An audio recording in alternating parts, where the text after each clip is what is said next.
Viewers all over the world. For some of you that are seeing me for the first time, Bomo Ogbuefi Eze-Ana Ugochi Tubel Norifte Akajugo, ancient high priest. Bomo onye mgbasa ozi ọdịnala Igbo. My vision and mission is to help people live better life.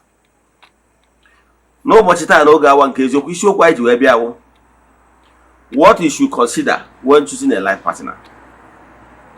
I wee na-akọwa na mmadụ ichuzu onye nye ya akwụ wee bi ndụ n'ụwa abụrụ joke. O nwere so many things ị kwesịrị ka ichuzuo ma ọ bụ ka ichekie before ị na-aba na ya bụ njem. Mgbe gburugburu ndị nna ha chọpụtara ha na-akpọ ya ije zere agbụ maka na onye na-eje ahịa na-eje ka o jee gota ihe o nweghị na biya.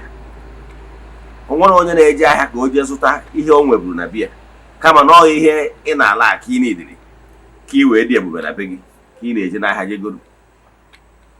Ọtụtụ ndị mmadụ na-eme mistake including my humble self in my early beginning.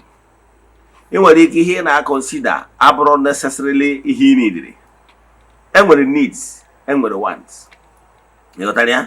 So those your needs bụ ihe dị mkpa. Ọchịchị obi mmadụ a na-eme nkwụsị. Gịnị ka m na-ekwu maka ya? When selecting a life partner, go and check ihe unu chọrọ. Ọ bụrụ na family unu family ebe enwere ọnwụ ike, ime ihe ọnwụ ike. Ọnwụ ike bụ ka nje ọnje ka mbata ka nyezie ihe amụ na ukwu maka ya o ji ekpai. Ọnwụ ike bụ ọnwụ mmadụ na-anwụ onwere mgbe e nwere opportunity isi asọrị ọkpai ya ka a na-akpọ ọnwụ ike. O nwere family nwere ọnwụ ike dị na be ha.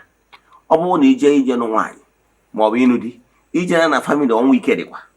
Jee na family na-atọ atọ enwere ọnwụ ike dị ya. Etu a ka ọ dịkwa ọ bụrụ na family unu na-ala aka ọmụmụ jewe na family nwere ọmụmụ. Ọ bụrụ na family bụ ndị akpa njọ na ihe unu na-ajọ njọ na-adịrọ mma jewe na family wee agbụ mma ka e wee strike a balance. Nchọ ihe ndị a na ihe ndị ọzọ ka anyị ga-ewetara gị n'oge a. Mana bifo anyị gaa n'iru echefuna na anyị nọ na July. Ọkwa dị mkpa aja anyị na-achụ kwa ọnwa ọbụla nke ọnwa July ka na-aga n'iru. Ị nwekwara ike isonyela ebe ọbụla ị nọ na nsọtụ ụwa dum maka na ike Chukwu zuru mba dum. Yes, ị nwere ike isonye na aja ihe ị ga-eme wee forward ya 3 prayer request anyị ga-edebe n'ọta na-achụ aja na-aga ọfọ na-ekwubi okwu n'isi gị tiri ọnwa akwụ. Then forward ya token donation to the account number. Echi atite na WhatsApp agwa gị other details we need for you in order to book you. N'isi ụtụtụ a ejego ori ma temple chụọ aja gaa ọfọ kwubi okwu n'isi ndị niile sonyela ya all over the globe. The friends of the temple, children of the temple, members of Ordinary Restoration Evangelical Mission, and the consecrated group. To a kaisa chudo nya wachu, but si bazụ nke ọnwa ije na mmiri yiri ọma n'aha mmadụ dum. Bịa na temple, chụzie aja dị iche iche to entities of powers, ke ndị amụsụ maka ndị akụ gari. Jee ebe nchụaja gbuo ebulu ma saraka. Nwanne chụbakwa aja maka aja karịrị ọgwụ. Ọ bụrụ na ịchọ iso na aja a na-achụ n'igwe ihe ị ga-eme bụ chacha na WhatsApp ma ọ bụrụ na o nwere ajụjụ nwere na nkụzi a. WhatsApp number ị ga-eji nweta mbụ 08057837672 or 08138243871. Now let's dive into today's lecture. Ihe anyị ji maka ya wee bịa bụ na today's lecture bụ nke mbụ. Anyị kwuru what to consider when choosing a life partner. Anyị wee kwuo na ọ bụrụ na ị chọrọ inweta onye abụọ ma ọ bụ onye atọ ma ọ bụ onye ịnọ nke ọ bụla ị chọrọ ichufu. Ihe dị mkpa bụ na ihe mmadụ na-eje n'ahịa ka o gote abụ ihe ọ na-ala akụ. Ife dị necessary. Ị ma hapụ isi gwawara ike ajụ. Ọtụtụ ndị mmadụ amara ihe ha na-akọnsida when choosing a life partner. One, ihe ị ga-akọnsida bụ na ị chọrọ onye na-eje ebe ị na-eje, especially ụmụ nwoke ibe m. Ihe ị ga-akọnsida bụ onye na-eje ebe ị na-eje. O nwere vision ị nwere as a man. Agwara m gị na Hosea 4:6 ihe okwu say, my people are suffering because of lack of vision and knowledge. Ị ga-adị well articulated, have your own vision, be knowledgeable, be focused, nwee plans, vision gị ị chọrọ ime achieve na ndụ a. Therefore, ihe ị na-edere chọọ bụ that particular woman, that partner, that nwoke ga-key into that vision ka ị wee nwee ike isi na point A wee banye na point B. Ọ ihe niile ihe niile abụrụ na onye nke a nọ maka na ọnwa anyị ọ ga-abụ ọ bụrụ na iduru na aga ije ndị mmadụ a na-ehele ọ bụrụ ndị mmadụ ka ị niile bụrụ ihe ka ị niile ihe niile with the content. Now, Obrokwan na nwoke a maka ka avụ afọ na dị very good. Ọ bụrụ onye maka ị nidiri. Maka na iji na-eji ewu is a lonely part ọ bụ sọ gị na ya partner ga-eme achieve. So kedu ihe bụ that your vision? Okay, you are a business magnet. When choosing a partner, ihe nidiri bụ choose that woman. Ọ bụ dị nwoke, choose that woman where the acumen ga-abụ a plus to your business ideas. Ga na-eweta business ideas to complement you. Also, ihe ga consider. Then, if a hand work person, then you need the creativity. Get more ideas. Why can't you do this way or the other way, in order to add more options to you? Yeah, but so what you are thinking about? What is this partner? If I got married to this person, what is this person bringing to the table to add, so that I will be able to catapult myself from point A to point B? It's not ihe na-eche iwu na nwaanyị ya n'obu oke ara ma ọ bụrụ oke ike ma ọ bụrụ onye mkpọrọ ihe adụ necessary. But it's unfortunate. Not all those things ka ndị agbụrụ na-eche. Nne maka asọkwa na ịma mma adịrọ mma. Ọ bụrụ ihe m kwuru. Mana ọ bụrụ na onye anwa masị alụ mgbanwe all those things ma iru ka ma azụ ụka wee niile ebe niile dị oke. Ihe dị mkpa bụ kedu the content. Kedu ihe ọzọ outside that beauty. Let me tell you. Physical beauty will always going down. By the time the person clock 50, 60, you think they will start going down gradually. Cash up. But the virtue, the charisma, what is inside, the content will remain. Ndị gboo maara nke a, mana agbọ n'ọwa agbụrụ na-ebi ndụ anụ arụ. They consider only the physical aspect, which is wrong. So, agwara ndị dịka nsi gwa gị na m so bụ na ndị mere ụdị mistake ya na m. Mana ana m achịkọwara gị na ihe ị ga-echeki bụ check the sensibility of the person. Ọ bụ gịnị ya? Gịnị ya kpa nkata? Malụ ụdị vision, ihe understanding o nwere about life. Mission ya and vision ya ebe ọ na-eje. Mana ọ na gị na onye ọ na-eje the same place. Then, after analyzing the personal qualities of the person he has spent the rest of your life with, the next point of call is his family or her family. Very important. Yes. Because ada hapo isi mobali kaju. Check family onye asibia. Onwe family ọ ga-abụ ije family a nwere ọya ha na-ada ayaba dị very unique na befa. Ọnya batara na ijegoro na medical line. Ịbịa doctor ga-asị gị, are you diabetic? Onwe na bụ nọ na diabetic ọ na high lineage unu. Ma e were family ya bụ go unu, onye nke na-aya BP, onye na-aya BP, onye na-aya diabetes, onye na-aya. If not hereditary. Onwe some sickness dị hereditary. Yes. So for that reason, ị ga-ajụ ese malụ ihe gbasara ya bụ family. Ịgba na mgbe buru gboo ọ na-enye nsogbu.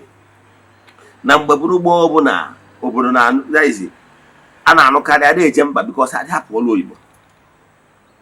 Ị ga-afụ onye wu onye uru agụ Nnewi ọ na-anụ onye Akabọ ma ọ nkwara ike ọ bụkwa na uru agụ a na-anụkọkwa uru agụ. Fụ na ha ga na-anụkọ a na-ejeta aka. So ịma the family history adịrọ difficult. Mana anọzi n'ụwa kịta ebe mmadụ nwere ike isi nọ na Lagos fụ nwaanyị onye Abịa ha emite na Lagos o nwere history family a iji ịma na o nwere agbụrụ na-agba ala. Antị Ngozi gbara ala, Ifeanyị gbara ala, ijekwa na their distant family ha gbakwara ala. Ịma na ala dịbe ha nchi ọ dị. O nwere family ị ga-eji ọ bụrụ ndị na-anwụ ọnwụ ike ga-eme ọnwụ ike.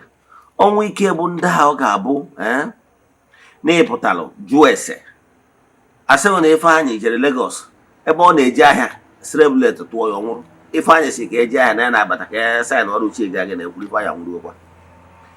Ifeanyị nọ Azụbụike nọ n'Ibadan ka o je gbata fuel Manchester United na Chelsea na match ka o je gbata fuel ka o wee start ya pas ma na-ebịa moto kụrụ ọnwụrụ. just unfinished akaka. Onye nke ọzọ bụ na ọ na-aba na-eje afịa n'ugwu Hausa, ndị ori gbara moto ha na onye ọbụ onye agbagbu na dị moto, ma onye nke ọzọ na-eje ba nwa accident. Ihe a bụ ihe a akpọ ọnwụ ike. Ntị ọ dị, o nwere ihe bụ na ọnwụ na mmadụ yara ahụ a na-asị ya ndo, at least onye a nwere time to repent and so many other things. Nke a bụrụ onye nwa ọnwụ ike. Ntị ọ dị, ọ yara ahụ normal. O nwere ihe dị iche na ọnwụ kpam ka m bịakwa, mana onye na-ahịa ahụ na sick bed a year, 2 years, 3 years, 4 years nwere ample of time to ratify so many things na bịa. So ha bụrụ ofu. O nwere nke ya ọnwụzi asị na not try gwara na ọ na-atry gwa nnekwu onye a yọtara ya ya jezi ezuo ike. Ifena ọ dị adị painful like ọnwụ ike a na-ekwu maka ya. So ọ bụrụ na family be nna gị na-enwe ọnwụ ike, ị nidiro ije nụ nwaanyị na o nwere iku ukwu ma ọ nweghara ukwu, wanyị na ọnwụ ike dịkwa be ha. Ihe nidiri ije chọọ nwaanyị ọnwụ ike adịrọ befa dị na-atap. Ntị ọ dị, o nwere family ya eje na befa uncompleted building, ọnkụ nka uncompleted, ọnkụ nka uncompleted, onye nke ọdụ foundation level. Now you need the family na-efinish their house, ha bido ha efinish ya. Ihe na-abịa ka ibe zere agbọ. O nwere agbọ na-ajọta njọ, nne gị jọchara njọ tinye jara, nna gị jọ njọ tinye jara. Kedu ihe iji ndị agbọ njọ eme gị? Jewe na agbọ mma ka i wee interchange ya. Ntị ọ dị, ndị gboo maara ihe ndị a ka m na-agwa gị, maka na ọnya ka eji asị ka eje gbaa njụ. Agba njụ physical, agba njụ physical, agba njụ physical, agba njụ spiritual.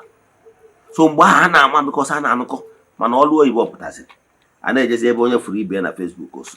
Mana the thing dị ya bụ that will not stop you from mgbe gị na ya na-akọ otu ibe unu na-eme courtship, you be able to make inquiries, jụọ ya ajụjụ gbasara family ya. If possible, you can visit ka i wee nwee ike ascertain some certain things about the family. Marụ na ihe a family ha na-eme ọ ihe ị nidere. Ndị Gboo na-asị maazị Okeke na anyị bịara ka anyị bazara agbọ be gị. Ihe unu chọrọ owe ihe unu enwere. O nwere ike bụrụ agbọ ihe na-eme na be unu. Ọ bụrụ na agbọ emere mmụọ na ya. Ọ bụrụ na ọ bụ nwoke mana ndị be unu na-ejeta ụka, ihe ị nidere bụ ije nụta nwaanyị na-eme mmụọ, nwaanyị nwere kọl. Ọ bata na be unu nụbata ya na ọsọ ha n'ụkwụ na ya bụ ngwu, tie ihe agwụ ya, bido na-echukwa ụmụ mmụọ niile a na-enye nsogbu na bụ na akwụsị. Ụmụ family mma akọrọ gị akụkọ ihe a na-achị gwa umere n'Enugu steeti. Family emere mmụọ mana emere dibịa dị agwụ adịrị ya.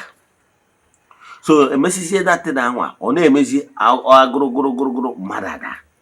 Can you imagine a family nọ within 1 year ha eluzuzo mmadụ ịtọ?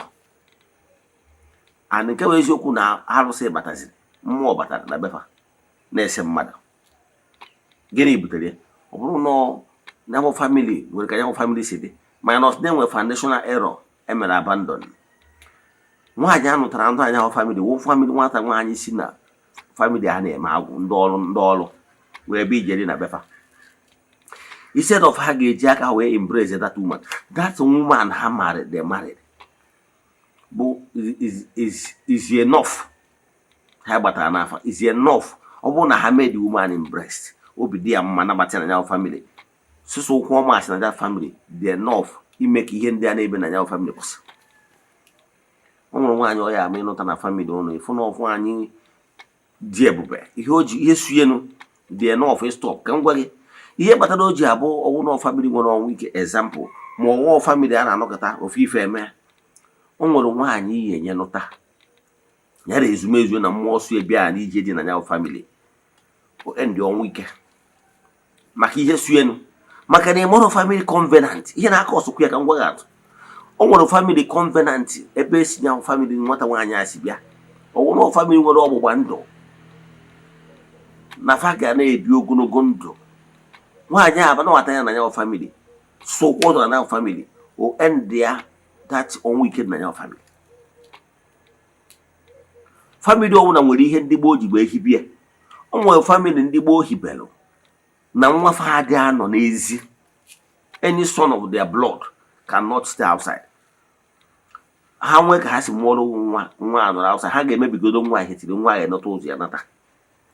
onwe family isi ha adị awa aja jiri isi ha adị awa aja onwe family ejiri achụ aja onwe family ife ọbarafa once ọbarafa spirit na ebe riwe afọ dia so the family dey to nje no bata onye dey to anwa obia na etu anwa some of the things dị na family dey ma ọ bụrụ na you choose wisely most of you are they choose wisely ihe na consider about so many things so even nwanyị dị na-abịara gị onye a na-abịara gị nwere ike ọ bụ na handsome guy na aka abụọ afọ ọnụ while enwere any other person enwere ike ọ bụ na family unu fembe nna gị nwere problem spiritual problem onye need a spiritualist so ya bugoro na that spiritualist ji many years were talk ọ bụrụ ihe gara account ihe na account mana gị were oji na-choose why fine boy na aka abụọ afọ ọnụ fine boy na aka abụọ afọ ọnụ bụ ihe needed ọ bụrụ ihe needed at that particular time he needed a man